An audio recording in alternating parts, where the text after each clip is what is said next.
이번 주 하나님께서 우리에게 주신 귀한 말씀은 위기 중의 해법입니다.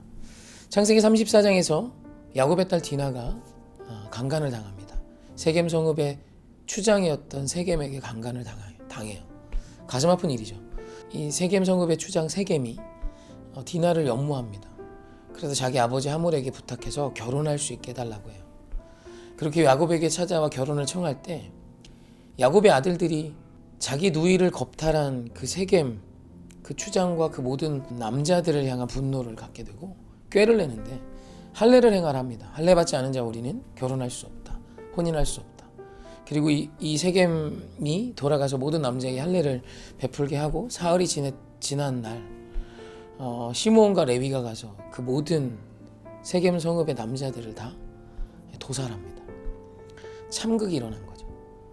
한두 명을 죽인 게 아니라 결혼이라는 인간의 어떤 신성한 아주 중요한 행위를 전제로 속여 그들 모두를 죽이는 일을 행한 거예요. 사실 그때 그 지역에 살았던 사람들이 이와 같은 거짓 맹약, 거짓 서약을 하고 옳지 못한 일을 하면 주변에서 멸족하는 일들이 종종 있었어요. 그러니까 야곱이 지금 위기에 처한 거죠. 야곱 인생에 있어서 가장 큰 위기라고 표현해도 될 위기입니다.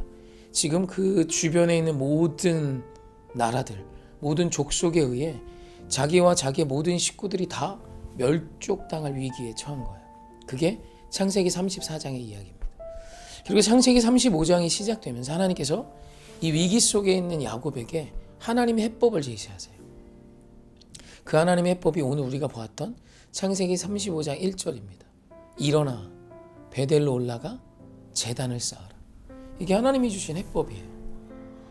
사실 얼토당토 않죠. 지금 멸족의 위기 앞에 있는데 예배드리래요. 일어나 베델로 올라가 예배드려, 이 얘기를 하십니다. 너무 거리 있고 이해 안 되고 어이없는 해법 같지만 사실 하나님께서 오늘 야곱에게 주신 이 예배 회복은 모든 위기 중에 처한 우리에게 주시는 하나님의 해법이에요. 이것이 중요한 이유는 어떤 지혜자의 해법이 아닙니다. 하나님께서 위기 속에 처한 우리에게 주시는 하나님의 해법이에요. 그래서 야곱이 일어나 베델로 올라가 제단을 쌓기로 결정합니다.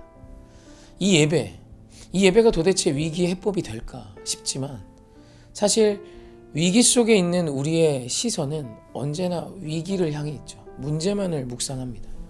그럼 그 문제만을 묵상하는 우리의 시선은 계속해서 우리를 어렵게 하겠죠. 그 문제가 해결이 되나요? 문제가 문제인 이유는 내가 해결할 수 없기 때문 아닙니까? 그런 그때 예배는 하나님을 향해 시선을 바꾸는 아주 중요한 영적인 행위죠. 문제만을 묵상하며 괴로워하는 내가 문제보다 크신 하나님을 보는 거예요. 중심의 회복인 겁니다. 베델이 어디입니까? 왜 하나님께서 베델에 올라가서 예배하라죠? 베델은 하나님과 야곱이 약속한 곳이에요. 하나님께서 야곱에게 하나님의 나라를 약속합니다. 그러니까 지금 야곱의 백성들이, 야곱의 사람들이 멸족당하면 하나님의 약속을 하나님이 지키시지 못한 거예요.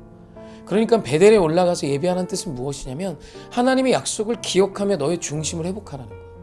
하나님의 약속이 변함없는 능력이며 하나님의 약속이 반드시 이루어지는 것을 믿고 이 위기 앞에 의연하고 위기를 넘어 승리하라는 뜻이죠. 그래서 중심을 잃은 많은 성도들은 위기를 만나면 속절없이 무너집니다. 그래서 삐그덕대는 소리가 입술에서 터져나와요. 불평과 불만과 짜증이 입에서 나오기 시작합니다. 그러나 하나님으로부터 중심이 온전히 선 자는 위기 앞에 다른 위기에 처한 자를 위로하는 자로 섭니다. 그랬던 사람이 바울이었죠. 다윗이었죠. 마태, 마가, 누가, 요한이었죠. 하나님이 쓰셨던 수많은 주의 백성들은 우리보다 더 큰 위기의 자리에서 우리를 위로하는 자로 서 있게 됩니다. 사랑하는 성도님, 예배는 중심을 회복하는 시간이에요. 다시 하나님을 향한 중심을 회복하십시오. 하나님께서 우리에게 약속한 언약이 흔들리면 모든 것이 흔들리는 것입니다. 주의 언약의 약속의 말씀을 붙들고 오늘 이 위기를 지나십시다. 정치, 경제, 사회, 문화, 외교, 안보 모든 면에서 지금 이 대한민국이 위기라고 말합니다. 이 위기 속에 우리 다시 하나님을 바라보십시다. 그 거룩하신 주의 약속의 말씀이 답이 되어 승리하는 저와 여러분 되셔서 우리 주님이 위기 속에 주시는 하나님의 해법으로 우리의 삶을 채워 승리하는 저와 여러분이길 주님의 이름으로 축원합니다. 사랑하고 축복합니다. 이제 2025년 첫째 주에 만날 건데요. 현장에서 함께 예배하기를 원합니다. 사랑합니다.